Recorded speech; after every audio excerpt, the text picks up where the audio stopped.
এটাই জীবন, এটাই তাকওয়া।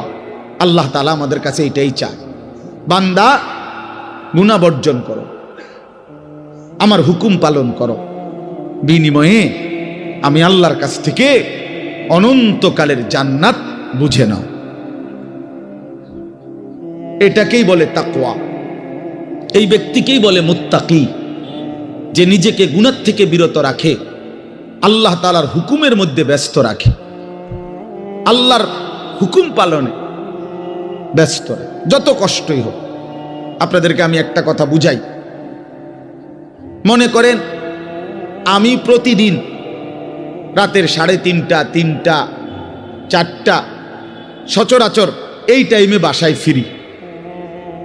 তো ফিরা ফজরের নামাজ হলো 5:40 জামাত, তাহলে আমার হাতে তখন আর সময় আছে 1 ঘন্টা, 1.5 ঘন্টা, 1.25 ঘন্টা এরকম।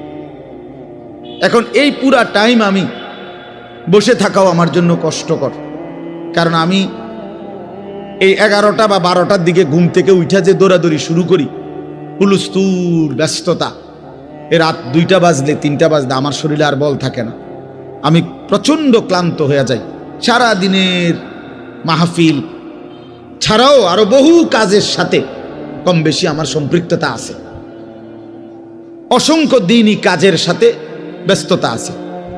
তো এখন 3:30, 3টা, 4টার দিকে যাই আমি বাসায়, গিয়া যখন ঘুমাই তো আর 1 ঘন্টা বাকি ফজরের জামাত, 1.5 ঘন্টা বাকি। আমার জন্য ভীষণ কষ্ট হয় এই সময় আবার উঠা ফজরের জামাত ধরা। আমি আমার ঘুমের চারদিকে 3টা অ্যালার্মওয়ালা, একটা অ্যালার্মওয়ালা ঘড়ি, 2টা মোবাইল, একটা চায়না মোবাইল, পিছনে পুরাটাই স্পিকারওয়ালা, অনেক আওয়াজ হয়, ভীষণ আওয়াজ এটা। এইটা একটা, এই মোবাইল একটা, আবার একটা অ্যালার্ম ঘড়ি, 3টা একসাথে। একটা টি টেবিলের উপরে, একটা আমার কাপড় চোপড় রাখি, আমার একটা ছোট্ট আলমারি আছে, এটার উপরে, একটা আমার মাথার কাছে, অর্থাৎ একটু দূরে রাখি এই জন্য যে অনেক সময় হয় কাছেরটা অ্যালার্ম বাজতে বন্ধ করে দিছি ঘুমের তাড়না, তো এইটা তো বাজে, ওইটা তো বাজে।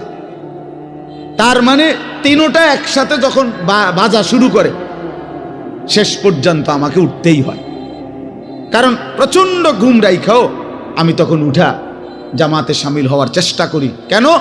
আমি এটা বিশ্বাস করি, মরিবাসি আমারও তো নামাজ পড়তেই হবে। কথা বুঝছেন কিনা আমার?